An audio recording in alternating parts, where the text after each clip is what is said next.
Michael Torres had always been the type of person who liked things predictable. His life ran on a schedule that never changed. Wake up at 2 in the afternoon, make coffee, stare at his phone for half an hour, then get ready for his night shift at the data entry company downtown.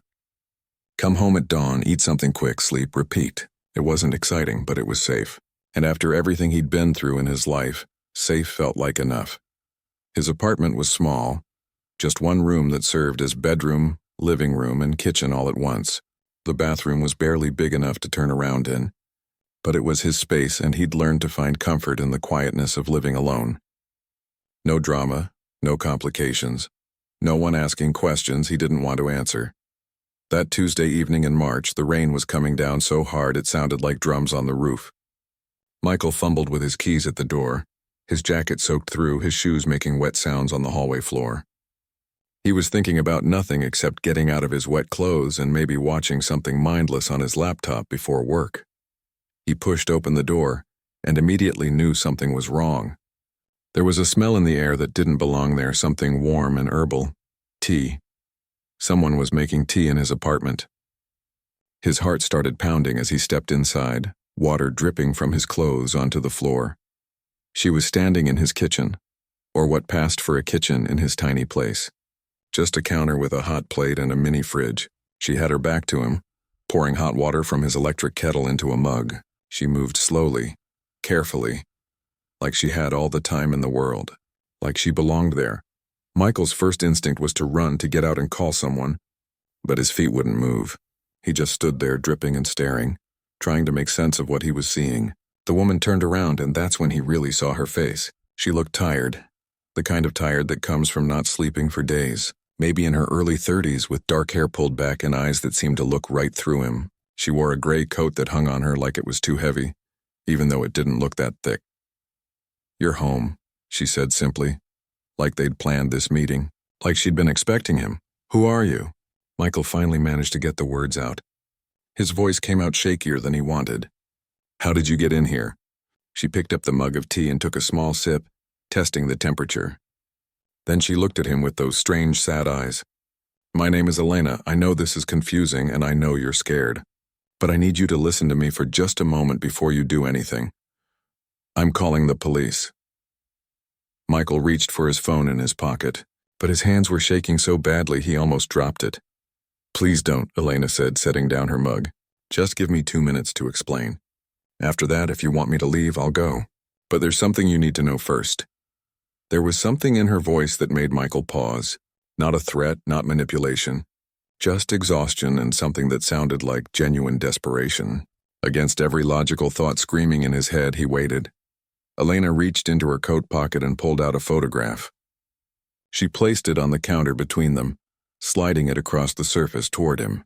Michael stepped closer, his wet shoes squeaking, and looked down at the picture. The breath caught in his throat. It was him as a child, maybe 7 or 8 years old. He was wearing a red shirt, he remembered, standing in front of a house he'd spent years trying to forget. And next to him, with her hand on his shoulder, was his mother. She was smiling in the photo, but he remembered that day differently. He remembered the fight they'd had right after that picture was taken, over something small that felt huge when you're 8 years old. "Where did you get this?" His voice was barely a whisper now. "From your mother," Elena said softly. "I was her nurse. During the last 3 months of her life, Michael felt like the floor had dropped out from under him. His mother had died 6 months ago. He knew because his aunt had called him, left a voicemail he'd listened to once and then deleted. He hadn't gone to the funeral, hadn't sent flowers, hadn't done anything except try to push it all down deep where he wouldn't have to feel it. "I don't understand," he said, still staring at the photograph. "Why are you here? What do you want from me?" Elena wrapped her hands around her mug, like she was trying to warm herself even though the apartment wasn't cold. "I made a promise to your mother. She asked me to find you after she was gone. She had things she needed you to know, things she couldn't tell you herself because—" She paused, choosing her words carefully. "Because you wouldn't talk to her." She understood why. She never blamed you for that. Michael felt anger rising up in his chest, hot and familiar. "You don't know anything about me and her. You don't know what happened." "You're right," Elena agreed quietly. "I only know what she told me." And I know that she spent her last days hoping you might forgive her someday. But that's not why I'm really here, not completely. She looked toward the door, and Michael noticed for the first time that her hands were trembling slightly. There was fear in her eyes when she looked back at him.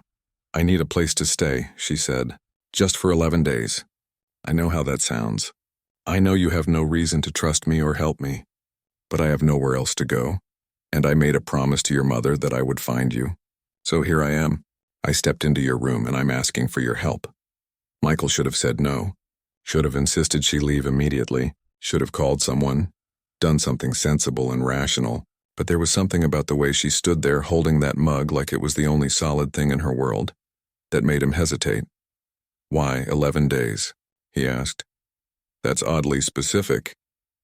Because that's how long I need to figure out my next move, Elena said. I can't explain more than that right now, but I'm not dangerous. I'm not going to hurt you or steal from you. I just need time. The rain kept drumming on the roof. Michael looked at the photograph again, at his young face and his mother's smile, and felt something crack open inside him that he'd kept sealed for a very long time. You can sleep on the couch, he heard himself say, but I want answers, real ones. And if I don't like what I hear, you're gone. Elena's shoulders dropped slightly, like she'd been holding tension she could finally release. Thank you. I promise I'll explain everything I can. As Michael went to change out of his wet clothes, he caught a glimpse of Elena in the reflection of his bathroom mirror. She was standing by the window now, looking out at the rain, and he could see her lips moving like she was talking to someone who wasn't there, or maybe praying. He couldn't tell which. He had no idea that letting her stay would change everything he thought he knew about his life, his mother, and the secrets that had been buried for 20 years. The first night was the strangest. Michael went to work his shift, and the whole time he kept expecting to get a call from his landlord or the police, telling him his apartment had been broken into or something had been stolen. But nothing happened. When he came home at 6 in the morning, Elena was asleep on his couch, curled up under a thin blanket she must have found in his closet. She'd washed her tea mug and left it drying on the counter. Nothing else in the apartment had been touched. He watched her sleep for a moment, feeling weird about having a stranger in his space. Her face looked younger when she was sleeping, less burdened. He wondered what her story really was, what had brought her to his door with that photograph and those sad eyes. Over the next few days, Michael started to notice Elena's patterns. She was quiet, almost eerily so. She'd sit by the window for hours, just watching the street below like she was waiting for something or someone. She never turned on the TV, never asked to use his laptop or phone. She'd make herself tea in the morning and evening, always cleaning up immediately after. It was like she was trying to leave no trace of her existence. When Michael tried to talk to her, her answers were short and careful. Where was she from? Different places. What did she do for work? I was a nurse, like I told you. Did she have family? A long pause then. Not anymore. It was like pulling teeth, except he got the feeling she wasn't being difficult on purpose. She was just someone who'd learned to keep her words close. On the third day, Michael came home to find Elena cleaning his apartment, not just tidying, but actually scrubbing the kitchen counter, organizing his scattered mail, even washing the windows. He'd lived in controlled chaos for years, and suddenly his space looked almost respectable. You didn't have to do that, he said, feeling awkward about it. Elena looked up from where she was folding a dish towel. I need to be useful. I can't just take up space and give nothing back.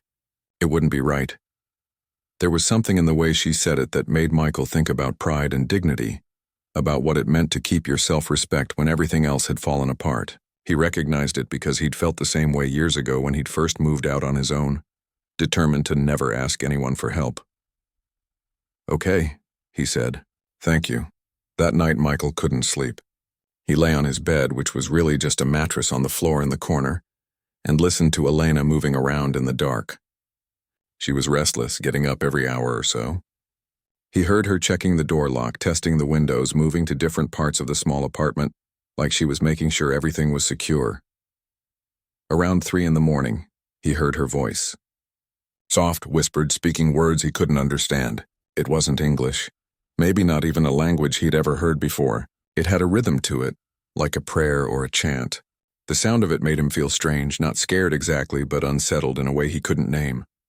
The fourth night was when everything shifted. Michael woke up suddenly, that jolt you get when your body knows something's wrong before your brain catches up. He opened his eyes and nearly jumped out of his skin. Elena was standing right next to his mattress, looking down at him. Tears were streaming down her face, catching the dim light from the street lamp outside. "Elena?" His voice came out rough with sleep and surprise. She was staring at him but didn't seem to really see him. Her lips were moving and he could barely hear what she was saying. "I'm sorry. I'm so sorry for what I have to tell you. She made me promise, but I don't know if you're ready. I don't know if anyone could ever be ready for this."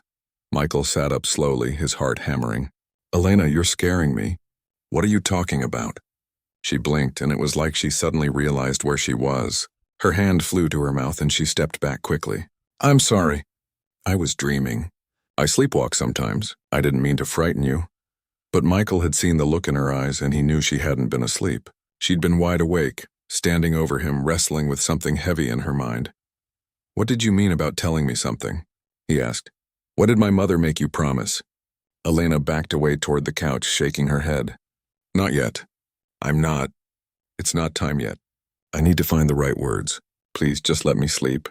We can talk in the morning." But when morning came, Elena acted like nothing had happened. She made her tea, sat by her window, and stayed silent. Michael went to work feeling frustrated and confused, wondering what kind of mess he'd invited into his life. On the 5th day, Michael's curiosity got the better of him. While Elena was in the bathroom, he looked at her leather satchel, the only thing she'd brought with her. It sat by the couch, old and worn, with a small lock on it.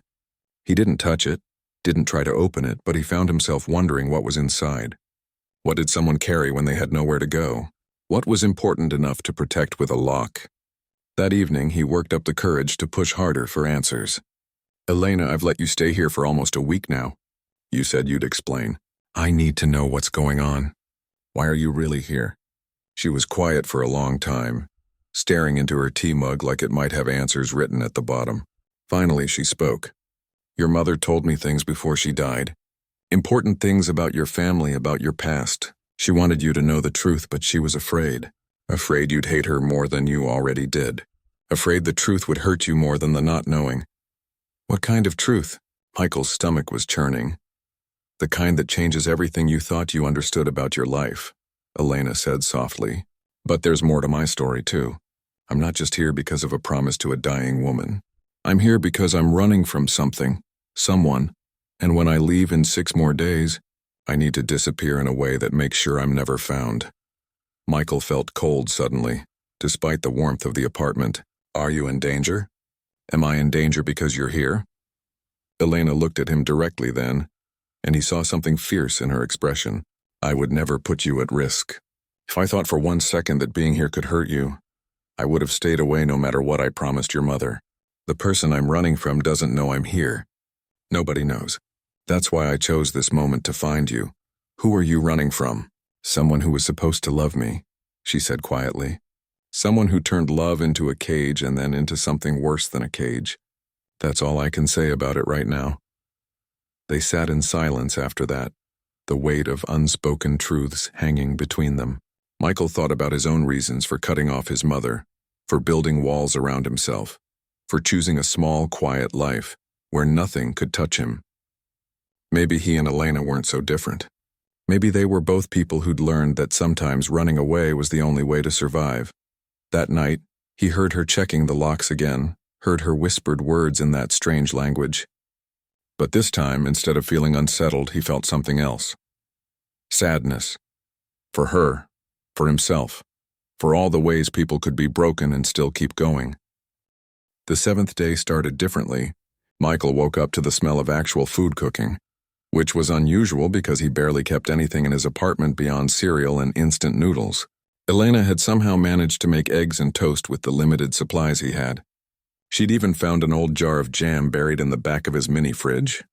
"Good morning," she said when she saw him stirring. "I hope you don't mind. I thought we should have a proper breakfast today." There was something different about her. She seemed more settled, like she'd made a decision about something during the night. They ate together in silence at first, sitting on opposite ends of his small couch with plates balanced on their knees. Then Elena took a deep breath and started talking. Really talking for the first time since she'd arrived. I was your mother's nurse for the last 3 months of her life, she began. She had cancer, pancreatic. By the time they found it, there wasn't much anyone could do except make her comfortable. The hospice agency sent me to care for her in her home. Michael felt his chest tighten. He'd known she was sick. His aunt had mentioned it in that voicemail, but hearing the details made it real in a way he'd been avoiding. At first she barely spoke to me, Elena continued. Just told me what she needed, thanked me politely, kept everything professional. But as the weeks went on and she got weaker, she started talking more. About her life, her regrets, and mostly about you. I don't want to hear this, Michael said, but he didn't get up, didn't leave. Just sat there with his half-eaten breakfast going cold. She talked about you every single day. Elena went on, her voice gentle but persistent. She had photographs of you everywhere in her house. Pictures from when you were a baby, your school photos, even some from your teenage years. She knew you hated her and she understood why. She told me what happened, the things she did when you were growing up, the drinking, the men who came and went, the times she forgot to pick you up from school or didn't show up to things that mattered to you. Michael's jaw was clenched so tight it hurt. These were memories he'd buried deep, things he never talked about with anyone. She said the worst part wasn't that you were angry with her, Elena said. It was that you stopped being angry. You just went cold and distant and then you were gone. She said she deserved that, but it didn't make it hurt any less. Why are you telling me this? Michael's voice came out rough. What good does it do now? She's gone. I can't forgive a dead person. I can't have the conversation we should have had years ago. Elena set down her plate and turned to face him fully. Because forgiveness isn't always about the other person. Sometimes it's about letting yourself stop carrying all that weight around. Your mother knew she couldn't fix what she'd broken, but she wanted you to know that she saw it, she acknowledged it, and she spent every day of those last 3 months wishing she could go back and be better. They sat in heavy silence. Michael felt tears burning behind his eyes but refused to let them fall. There's more, Elena said quietly. This is the part that's harder to tell. The part your mother was most afraid to share with you. She reached for her locked satchel and for the first time opened it in front of him. Inside were papers, documents, more photographs. She pulled out a folder and handed it to him. Your mother told me something about your father, about who he really was. Michael had always been told his father died in a car accident before he was born. It was the one story his mother had been consistent about, the one thing she never changed even when she was drinking. That wasn't true, Elena said. Your father didn't die. He left when your mother told him she was pregnant. He had another family, a wife and a child he'd kept secret from your mother. When he found out about you, he made a choice. He went back to them and told your mother to never contact him again. Michael felt like he'd been punched. She lied to me my whole life? She was ashamed, Elena said. Ashamed that she'd been with a married man. Ashamed that he chose his other family over you. Ashamed to tell you that your father knew you existed and simply didn't want to be part of your life. She thought the lie was kinder than the truth. Michael opened the folder with shaking hands. Inside was a birth certificate, some legal documents, and a photograph of a man he'd never seen before. The man was smiling, standing next to a woman and a boy who looked to be around 5 years old. The photograph had been taken around the time Michael was born, judging by the date written on the back. That boy, Elena said softly, pointing to the child in the photo. That's your half-brother. His name is David Chen. He's 34 now, just a year older than you. He lives in Oregon with his family. He has no idea you exist. The room started spinning. Michael had spent his whole life thinking he was alone in the world except for his mother, and a handful of distant relatives he barely knew. Now he was being told he had a brother, a real brother living somewhere out there with a whole life Michael knew nothing about. How did she find this? He asked, his voice barely above a whisper. She hired a private investigator about 2 years ago, Elena explained. She said she needed to know what happened to your father, needed to give you something real about where you came from. It took the investigator 8 months to track everything down. By the time your mother got the information, her health was already failing. She wanted to tell you, tried to write you letters, called your number dozens of times, but never had the courage to leave a message. Elena pulled out a stack of envelopes from the satchel, all addressed to Michael in handwriting he recognized. She wrote you 47 letters in those last 3 months. Every time she felt strong enough to hold a pen, Some of them are apologies. Some are stories from your childhood she wanted you to remember differently, and some are about your father and your brother, about the family history you never knew. Michael took the letters with trembling hands. He couldn't read them now, couldn't process any of this. There's one more thing, Elena said, and now she looked genuinely worried. Something I haven't told you about why I'm really here, why I'm running. She pulled out a small USB drive from the satchel. When I was taking care of your mother, I was still with my husband, Roberto. I'd been trying to leave him for 2 years, but he always found a way to make me stay. Threats, promises, the usual cycle. But then I found out he was involved in something illegal, financial crimes, laundering money through his business.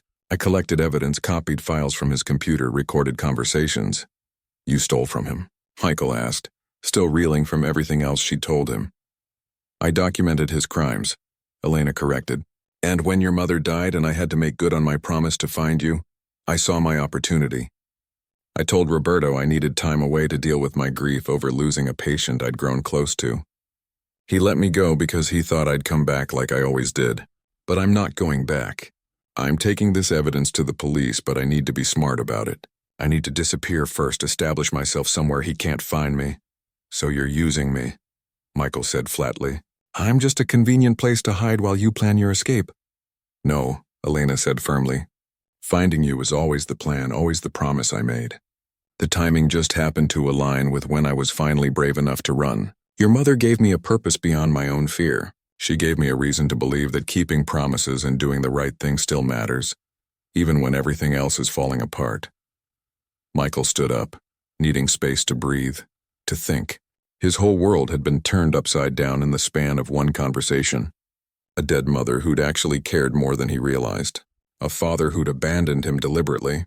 A brother who didn't know he existed. And a woman running from danger who'd chosen his doorstep as her staging ground for a new life. I need to go to work, he said, even though his shift didn't start for hours. I need to get out of here and clear my head. I understand, Elena said quietly. Take your time. Process this. When you're ready, we can talk more. You have 4 more days with me and then I'll be gone and you can decide what you want to do with everything I've told you. Michael grabbed his jacket and left without another word. He walked for hours through the city streets, the letters and documents heavy in the bag he'd stuffed them into. He ended up sitting on a bench in a park he used to visit as a kid, back before everything got complicated with his mother. A brother. He had a brother. The thought kept circling in his mind. Somewhere in Oregon there was someone who shared his blood, who might have his eyes or his laugh or his way of thinking, someone who could understand what it meant to come from the same father, even if they'd had completely different lives. And his mother. For so many years he'd painted her as the villain of his story, the reason everything in his life had been hard. But now he was learning that she'd been broken too, had been lied to and abandoned, had made mistakes out of pain and shame rather than cruelty. When Michael finally went to work that night, he felt like a different person than he'd been just hours earlier. The careful walls he'd built around his life were cracking, and he didn't know if that was a good thing or a terrifying thing. Maybe it was both. The 8th day was quiet. Too quiet.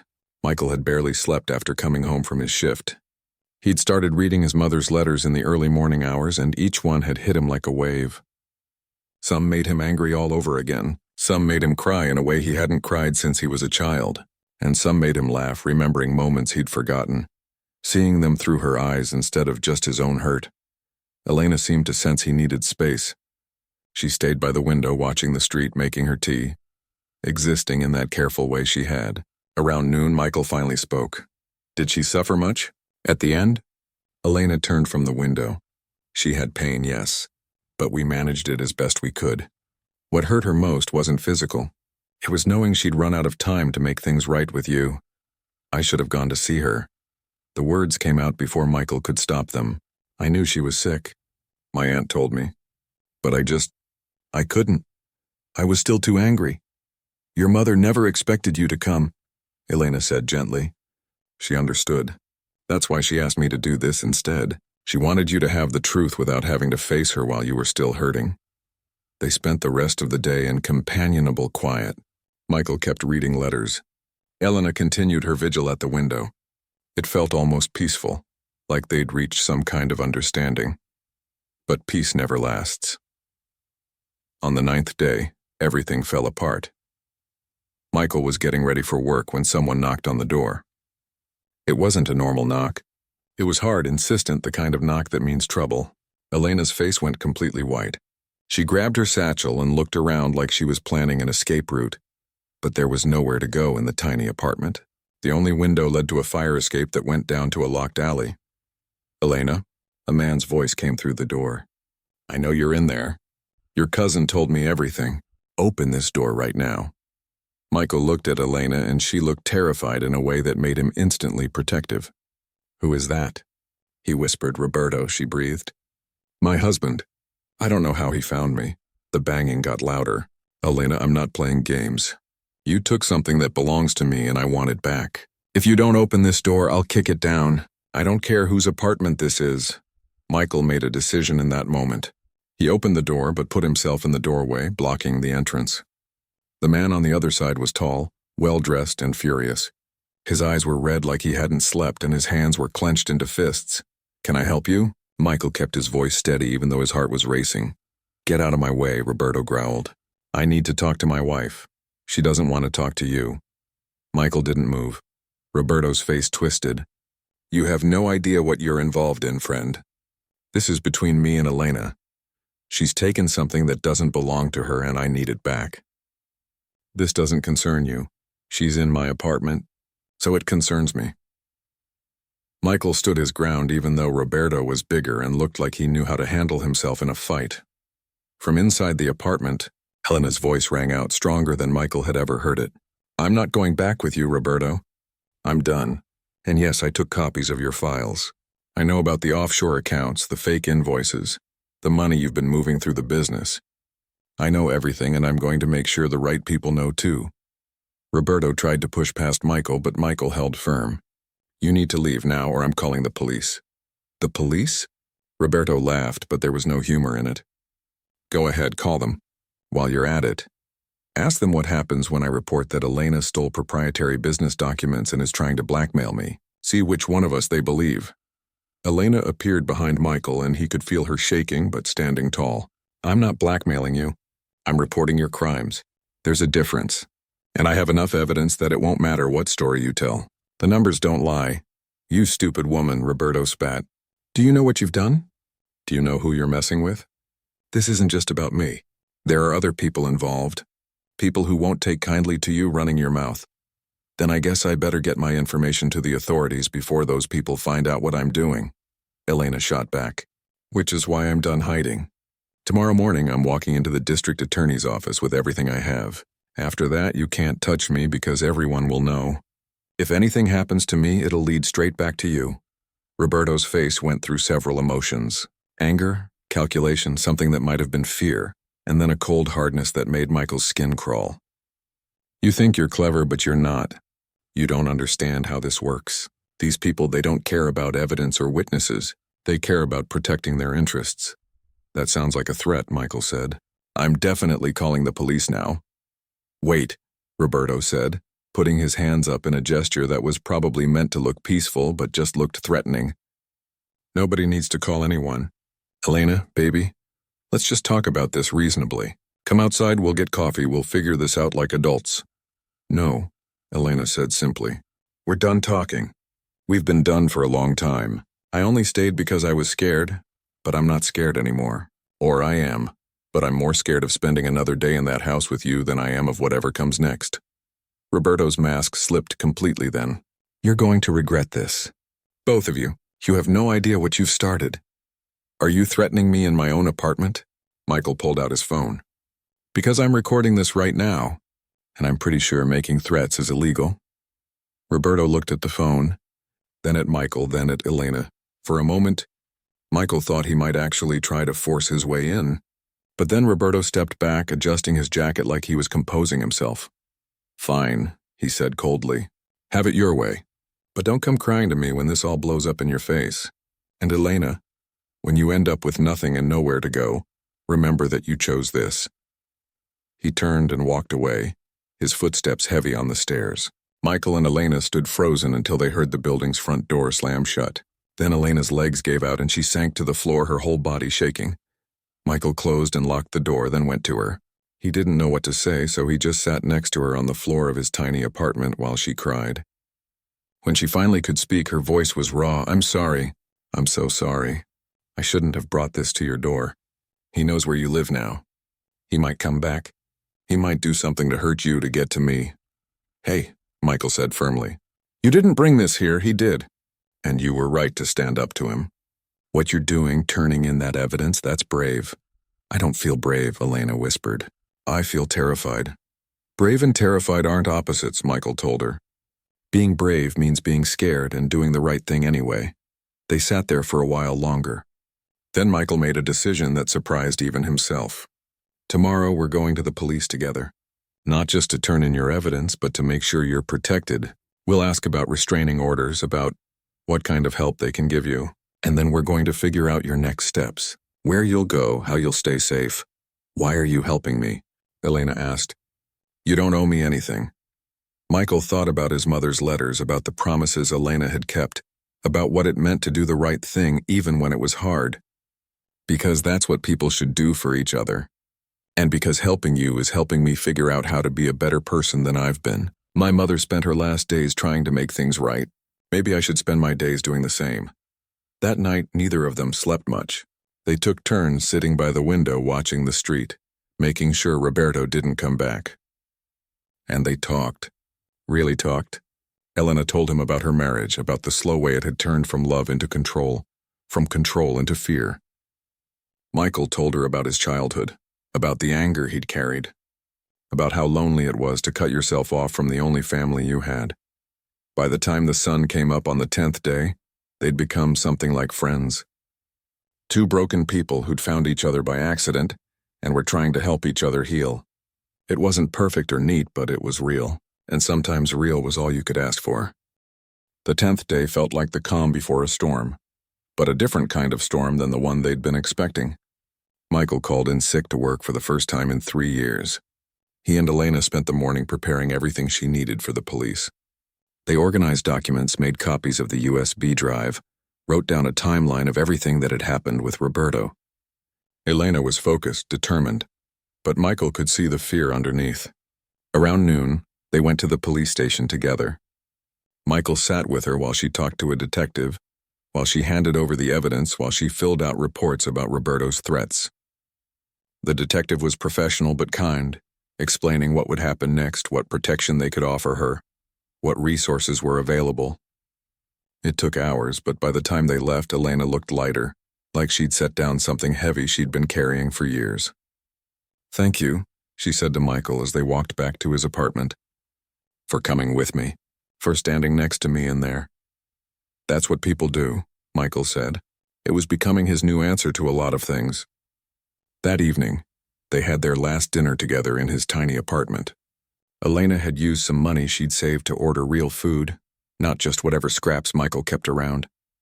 They ate Chinese takeout sitting on his couch, and for the first time since she'd arrived, the conversation felt easy and light. "What will you do now?" Michael asked. "Where will you go?" Elena smiled, a real smile that reached her eyes. "There's a women's shelter about 3 hours from here. They have a program for people in my situation, help with finding work, getting back on your feet. The detective gave me the information. I'll go there tomorrow morning, start over for real this time. Will you be safe?" "Safer than I was," Elena said. "Roberto's going to have bigger problems than me once the investigation starts. And if he's smart, he'll be too busy covering his own tracks to come after me." They cleaned up dinner together, working around each other in the small space like they'd been doing it for years instead of just 11 days. Then Elena went to pack her satchel, making sure she had all her documents, everything she needed for her new start. "I have something for you," she said, pulling out a large envelope from her bag. "Your mother wanted you to have this too." Inside was a thick stack of legal documents. Michael recognized some of them from what Elena had shown him before, but there were others he hadn't seen. Birth certificates, medical records, copies of the private investigator's report about his father and brother. "She left some money too," Elena said quietly. "Not a lot, but she'd been saving for years, putting away anything she could. She left it all to you in her will. Your aunt has it, waiting for when you were ready to claim it. The amount is written in the documents." Michael's hands shook as he read the number. It wasn't a fortune, but it was enough to change things. Enough to maybe take some time off work, to travel to Oregon to start over himself in some small way. "There's one more thing," Elena said, and she pulled out a final envelope. "This letter is different from the others. She wrote it on her last day, when she was so weak she could barely hold the pen. She made me promise I'd make sure you got it after you'd had time to read all the other letters first." Michael took the envelope but didn't open it right away. He wasn't sure he could handle any more emotional punches today. They stayed up late that night, talking about everything and nothing. Elena told him about the life she wanted to build, about going back to nursing eventually, about maybe going back to school. Michael talked about his brother, about whether he should reach out, how he'd even start that conversation. "You should go see him," Elena said. "Not today, maybe not even next month. But eventually, because having family, having someone who shares your history even if you didn't know them growing up, that's valuable. Don't wait until it's too late like your mother did with you." When they finally said goodnight, Michael lay on his mattress and opened the last letter his mother had written. Her handwriting was barely legible, shaky and weak. But the words were clear. "Dear Michael," it began. "If you're reading this, Elena kept her promise and you've read everything else I had to say. I don't have much energy left, so I'll make this short. I was never a good mother. I know that. I made mistakes that hurt you in ways I can never fix. But you should know that loving you was the one thing I never got wrong. From the moment you were born until this final moment, you were the best thing I ever did in this world. I hope you find your brother. I hope you find peace. I hope you forgive me someday, not for my sake, but for yours. Carrying anger is like carrying stones. Eventually you get tired. Let them go, my beautiful boy. Let them all go and be free. I love you. I always did, Mom." Michael read it 3 times, tears streaming down his face in the dark. Then he carefully folded it and put it with the other letters. He'd read them all again someday when he was ready, but for now he just let himself feel everything he'd been pushing away for years. The 11th morning came too quickly. Michael woke to find Elena already up, her satchel packed, standing by the door with her coat on. She looked like she had that first day, tired but determined, carrying the weight of an uncertain future. "You're really going?" he said, sitting up. "I am," Elena confirmed. "It's time. The shelter is expecting me by afternoon." Michael got up and went to his small desk, pulling out a piece of paper where he'd written his phone number and email. "Stay in touch. Let me know you're okay. And if you ever need anything, I will," Elena promised, taking the paper. "And you do the same. When you meet your brother, I want to know how it goes." They stood there awkwardly for a moment, 2 strangers who'd become important to each other in such a short time. Then Elena stepped forward and hugged him, quick and tight. "Thank you for letting me stay," she said. "Thank you for being kind when you had no reason to be. You helped me more than you know." "You helped me too," Michael said, "with the truth about my mother, about everything. I spent so long being angry, and you showed me there was another side to the story." Elena smiled, picked up her satchel, and opened the door. "Take care of yourself, Michael Torres. Be brave, go find your brother. Make your mother proud." And then she was gone, disappearing down the stairs and out of his life as suddenly as she'd appeared. Michael stood in his empty apartment, which felt different now, not just because it was quiet again, but because something had shifted inside him during those 11 days. He looked at the stack of letters on his desk, at the documents about his brother, at the information about his mother's savings. Then he looked around his small space at the life he'd built that was safe but lonely, predictable but empty. 3 months later, Michael stood on a porch in Portland, Oregon, his hands sweaty and his heart pounding. He'd rehearsed what he was going to say 1,000 times, but now that he was actually here, all the words felt wrong. The door opened, and a man stood there about Michael's height with similar eyes and the same slight curve to his mouth that Michael saw in the mirror every day. David Chen looked at him with polite confusion. "Can I help you?" Michael took a deep breath. "My name is Michael Torres. I'm pretty sure I'm your half-brother. And I know this is going to sound completely insane, but I have proof and a story, and if you have some time, I'd really like to explain." David's expression went through surprise, confusion, and then something that looked like curiosity. "I think you better come inside." As Michael walked through that door into his brother's house, into a conversation that would change both their lives, he thought about Elena. He hoped she was safe, hoped she'd found peace wherever she'd landed. He'd gotten one email from her 2 weeks after she left. Just 2 sentences. "I'm okay. Thank you for everything." He'd written back, told her about his decision to find David, about how he was working through his feelings about his mother. She'd responded with encouragement and her own updates. The correspondence was occasional but steady. 2 people checking in, making sure the other was still fighting to be okay. Michael never saw Elena again in person. Their lives had intersected for 11 days, but those days had set them both on new paths. She'd stepped into his room carrying the silence of tomorrow, carrying secrets and truths and the weight of promises made to a dying woman. And in sharing those burdens, she'd helped him see that carrying weight alone was a choice, not a requirement. Sitting in David's living room that day, starting to tell his brother about their shared father and their separate mothers, about family and forgiveness and finding your way home, even when you didn't know you were lost, Michael finally understood what his mother had been trying to give him. Not just the truth about his past, but permission to build a different future, one where he wasn't alone, one where he let people in, one where 11 days with a stranger could crack open a door he'd thought was sealed forever. The silence of tomorrow wasn't quiet emptiness.